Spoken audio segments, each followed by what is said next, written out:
first to know that I've made plans to renew and revive the Smashing Pumpkins. I want my band back, my songs, my dreams. In this desire, I feel I have to come home again. Mm-hmm. This went out in the paper. Did you hear anything from those band members? Did you try to contact them in other ways? Mm-hmm. Or? Oh, yeah.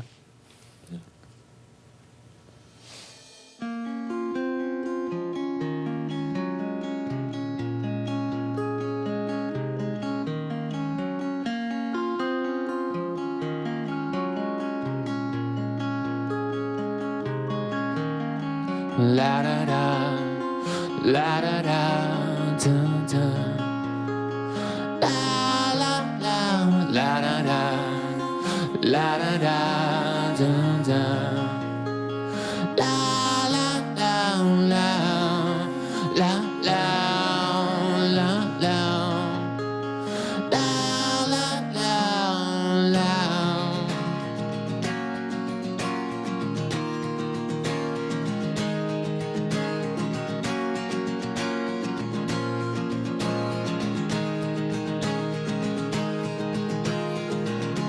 Slow pulse and cross-eyed pigeons out to your railroad ties, humpbacks and sugar shacks, shock and wet to the boys and of our vets. A little longer, a little longer to go. We've a little longer, a little longer to go.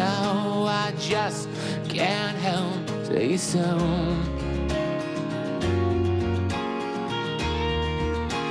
Can't you see me? Can't you see me at all? In a space and pie face, you catch the moon out, just standing, running place. I'm shell-shocked and half-cocked. The universe is full of black holes and anniversary nuts. A little longer to go. We've a little longer, a little longer to go. We've a little longer to go. Can't you see me at all? Can't you see me? Can't you see me at all? Can't you see me? Can't you see me? Can't you see me at all?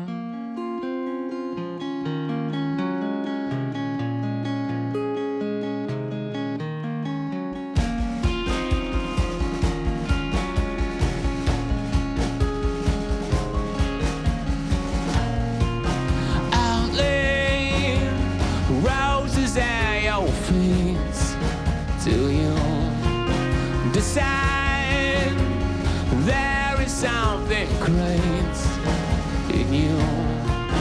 I'll lay roses at your feet till you decide there is something great in you. We've only just begun, clear the space. We've only just begun to clear the space. We've only just begun to clear the space.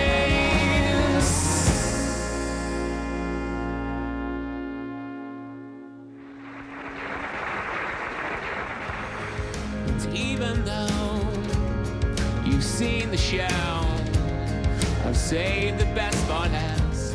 Courtney Love once pointed out, why do you always have these girls' names in your song? And, you know, are those real people? I said, no, it's like, I never name a real person. But you know plenty of real girls. Unfortunately, yes. Outlay roses at your face till you decide there is something great in you. Anybody who listens to your music knows you're a great lyricist. I'll start with Really? that. Yeah, I think yes. Yeah, I won't even debate that one. That's for sure. I'm a big fan of your lyrics, and you've also written a book, Blinking with Fists. How much time and work do you spend on this, or is this something that you just are able to channel? Usually I do it really fast, and then I go back and work on revising. But I trust my original instinct, if that makes any sense. Mm-hmm. We had talked about you reading. Maybe this would be a good time to try it. Ask if you would read the lyrics to 1979. Okay. Shakedown, 1979. Cool kids never have the time. On a live wire right up off the street, you and I should meet. June bugs skipping like a stone, with the headlights pointed at the dawn. We were sure we'd never see an end to it all. Can you play that riff? I want to learn the riff.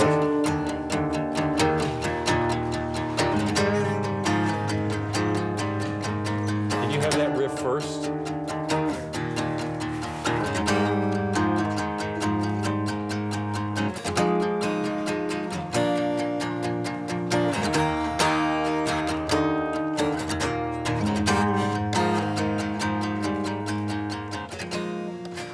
I hope somebody got a close-up of his hands, because I want to roll that back later and learn that riff. You wrote that a while back. What did it mean to you then? Well, sometimes when I write in a song, I get this picture in my head, and I don't know where the picture comes from, you know, or why that picture is in my head. And on that song, I had this picture of me sitting on a stoplight when I was about 17 years old in a horrible Chicago kind of ice rainstorm, and kind of being in this cold car waiting for the light to change. And that was my image. And that feeling was the feeling that I keyed off the song on. I don't know how that connected to the lyric, but that's what it was. You know, like Courtney Love once pointed out, why do you always have these girls' names in your song? And, you know, are those real people? I said, no, it's like, I never name a real person in the songs. I don't know what that's about. But you know plenty of real girls. Unfortunately, yes.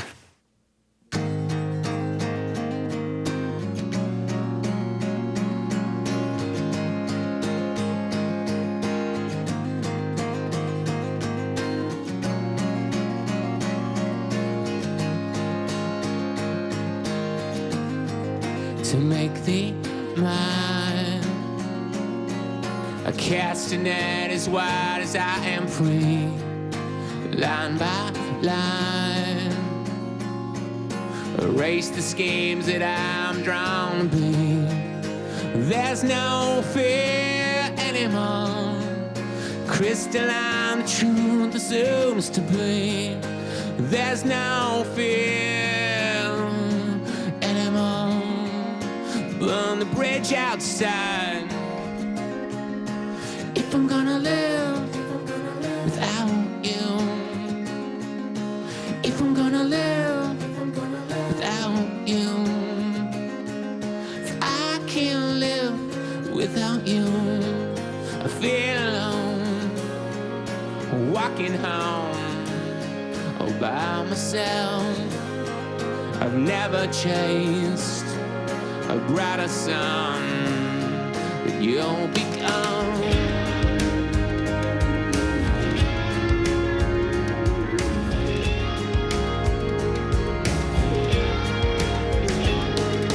I mistook you for a chance. Invocations I must dust. Fresh bouquets to playfully cleanse.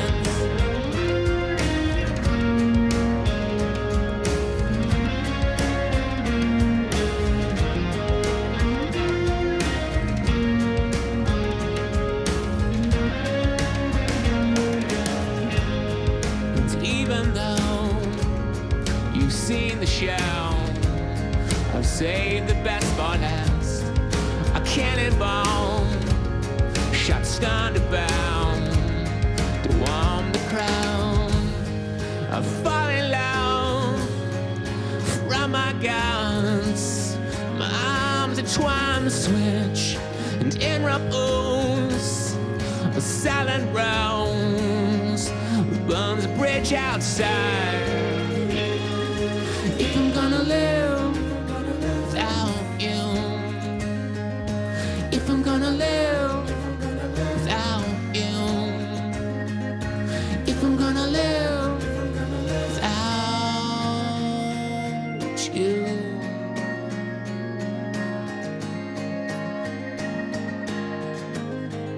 To make thee mine, I call upon the wisdom of my age, blow by blow, chase the beatings of the death song's wings. There's no crime anymore, crystal on the bridges burn outside, stitches will all come undone.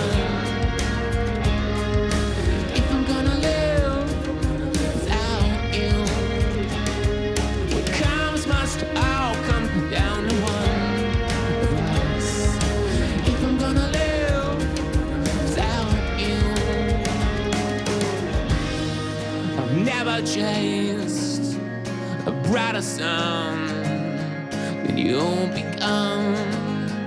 What comes before the breaking down, but a morning sky.